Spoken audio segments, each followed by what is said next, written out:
खूंखार भेड़िया के आतंक के बीच पहुंचे सीएम योगी आदित्यनाथ। बता दें, सुबह के सीएम योगी आदित्यनाथ रविवार लगभग शाम 4 बजे हेलीकॉप्टर से जिले के महसी ब्लॉक अंतर्गत सिसैया चूड़ामणि गांव पहुंचे।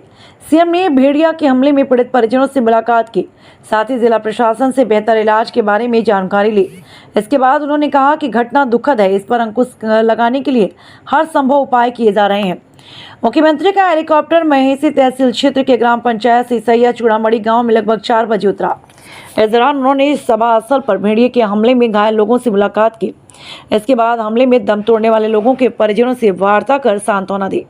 इस दौरान सीएम ने महेसी विधानसभा मंडल की बाढ़ का हवाई सर्वे किया और वस्तुस्थिति का जायजा लिया। इस मौके पर वन्य जीव शास्त्री ने कहा कि मानव जीवन और वन्य जीव में संघर्ष बहुत पुराना है। हमारी कोशिश है कि पहले वन्य जीवों को पिंजरे में कैद किया जाए। ऐसा नहीं होता है तो जो उनको शूट करने को कहा गया उसकी शासन के द्वारा आदेश जारी कर दिया गया है। सीएम ने ग्रामीणों से मिलकर सुरक्षा का मंत्र देते हुए कहा, आप लोगों को भी सुरक्षित रखने को एकजुट रहे। सरकार के द्वारा सरकारी आवास लोगों को उपलब्ध कराया जा रहा है। दरवाजे नहीं लगे हैं तो उनको सरकार की तरफ से दरवाजा उपलब्ध कराया जा रहा है। शौचालय भी लोगों को उपलब्ध कराया जा रहा है, जिसमें खेतों में न जाना पड़े। साथ ही पीड़ित परिजनों को फल और कुछ वस्त्र भी भेंट किए जा रहे हैं। साथ ही मरने वालों को 5 लाख का मुआवजा देने को कहा। अंकित मेहरा की रिपोर्ट। मित्रों, बहराइच जनपद इस महसी विधानसभा क्षेत्र के नदी से सटे हुए इस पूरे क्षेत्र में लगभग पिछले 2 माह से भेड़ियों के आतंक के कारण कुछ जनहानि हुई और कुछ बच्चों को यहां पर भेड़िए ने घायल भी किया।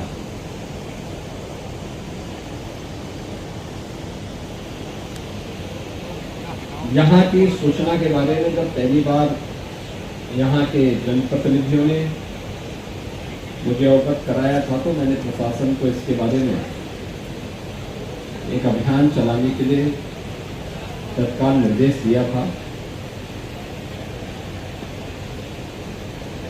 इसके उपरांत वन मंत्री को और वन विभाग के अन्य अधिकारियों को भी अतिरिक्त टीम के साथ यहाँ पे भेजा गया था।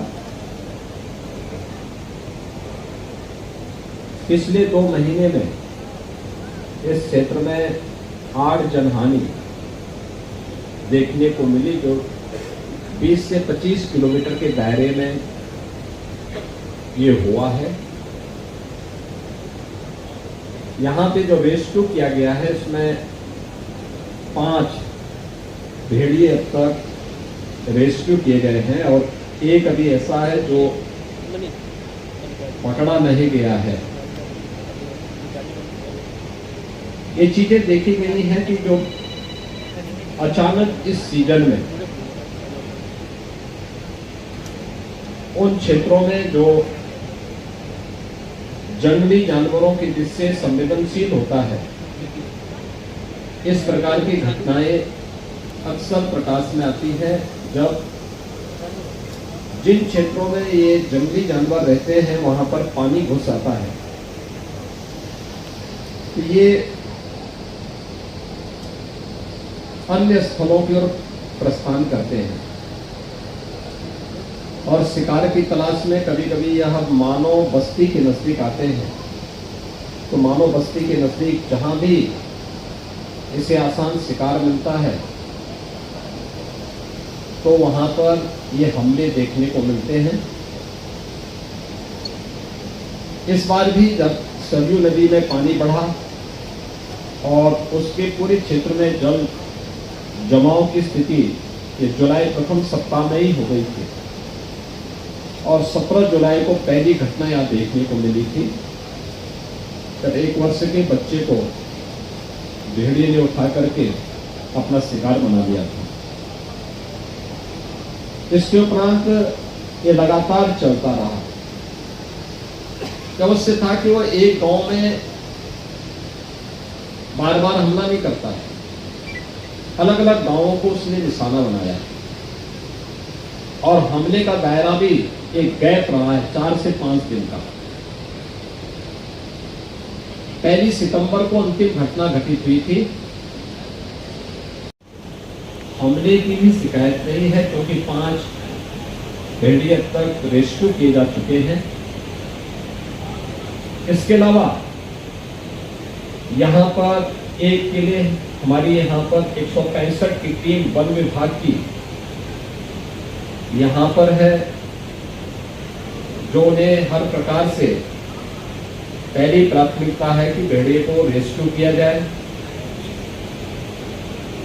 थर्मल ड्रोन भी यहाँ पर 4 लगाए गए हैं और ये प्रयास है कि किसी भी स्थिति में रेस्क्यू हो, लेकिन अगर वह जिस रूप में हिंसक है, जनहानि कहीं करता हुआ दिखाई देता तो उससे पहले कि जनहानि करे तो उसको शूट करने के लिए आदेश दिए गए हैं। लेकिन ये अंतिम विकल्प है, इससे पहले तमाम अन्य विकल्पों पर भी कार्य किया जा रहा है। स्थानीय स्तर पर जनप्रतिनिधियों का, जिला प्रशासन, पुलिस प्रशासन, वन विभाग की टीम ने बेहतर समन्वय से इस परिस्थिति का सामना किया है और आम जनमानस के मन में एक विश्वास पैदा किया है। आज उन सभी पीड़ितों से मैं मिलने के लिए स्वयं भी यहाँ आया हूँ और क्या आगे की रणनीति है वन विभाग की और प्रशासन की, इस पर भी अभी विचार किया गया है। हमारी सरकार ने मानव वन्य जीव संघर्ष को आपदा की श्रेणी में रखा है और इसलिए अगर कोई भी जनहानि होती है तो उसमें हम पीड़ित परिवार को तत्काल 5 लाख रुपए की सहायता उपलब्ध करवाते हैं, क्योंकि जिन लोगों को घायल किया गया है तो रेबीज का इन्फेक्शन न हो, इसके लिए एंटी रेबीज वैनम भी उन लोगों को उपलब्ध करवाई गई है। उन बच्चों को या उन लोगों को उपलब्ध करवा दिया गया है जो लोग अब तक इस प्रकार के जंगली जानवरों के हमले से घायल हुए हैं। हम लोगों ने पहले ही यहाँ पे प्रशासन को निर्देश दिए हैं। यद्यपि प्रदेश में अब तक हम लोग केंद्र और राज्य सरकार ने मिलकर के 56 लाख गरीबों को पूरे प्रदेश में एक आवास उपलब्ध करवाया है और ये जितने भी हमले हुए हैं इनमें भी अगर आपने देखा होगा कि सभी के पास अपने पक्के आवास हैं। हाँ, कुछ लोग हैं जो गर्मी के कारण या किन्हीं अन्य कारणों से घर के बाहर सोते हैं इस सीजन में, तो उसी में जंगली जानवर को एक अवसर मिलता है। कुछ लोगों ने अपने घरों पे दरवाजे नहीं लगाए थे तो उनको वहां पर दूसरे मत से या कन्वर्जन के माध्यम से दरवाजा लगाने की व्यवस्था की गई। स्वच्छ भारत मिशन में हर परिवार को एक शौचालय दिए गए थे, लेकिन फिर भी अगर कुछ लोगों ने शौचालय नहीं बना पाए, बन नहीं पाया और जिन लोगों के यहाँ ऐसे 712 परिवारों के घर में अतिरिक्त शौचालय बनाने की व्यवस्था की गई। यहाँ पे लाइट की व्यवस्था हो, पेट्रोलिंग पर्याप्त मात्रा में हो, इसके भी प्रावधान किए गए हैं। और हमने एक और निर्देश दिया है कि जो भी ऐसा कोई व्यक्ति है जो अब तक आवास की सुविधा से वंचित है, तत्काल मुख्यमंत्री आवास योजना में उस परिवार को एक आवास उपलब्ध करवाया जाए। जिन लोगों के पास अन्य सुविधाएं नहीं है, प्राथमिकता के आधार पर कैंप लगा करके उन लोगों को ये सुविधा आवास का है, शौचालय का है, राशन कार्ड का है, आयुष्मान कार्ड का है, इन सभी सुविधाओं से उन्हें आच्छादित करने की एक अभियान चला करके उन्हें आच्छादित किया जाए, जिससे अपनी जरूरत के लिए किसी व्यक्ति को इधर उधर भटकने की आवश्यकता न पड़े। मैंने इन सभी गांवों का भी सर्वे भी किया है और मैंने देखा है कि लोग जनजीवन सामान्य है, लेकिन सतर्कता की आवश्यकता है और टीम जब तक इस खतरे को यहाँ से मुक्त क्षेत्र को नहीं कर देती है, टीम यहाँ पे तैनात रह करके पूरी सतर्कता के साथ आम जनता की सेवा के लिए और प्रत्येक व्यक्ति को इस खतरे से बचाने के लिए यहाँ पर पूरी प्रतिबद्धता के साथ कार्य करेगी। आज इसीलिए मैंने पीड़ितों से मिलने, पीड़ित परिवारों के प्रति अपनी संवेदना व्यक्त करने और इस क्षेत्र का दौरा भी किया है और क्या आगे की रणनीति वन विभाग की और स्थानीय प्रशासन की इसकी जानकारी भी दी है। धन्यवाद।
इधर भी देखा करो, इधर भी लोग हैं। करो भैया, इनको हटाइए, इनको हटाइए।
लीजिए ऊपर हाथ उठा लीजिए।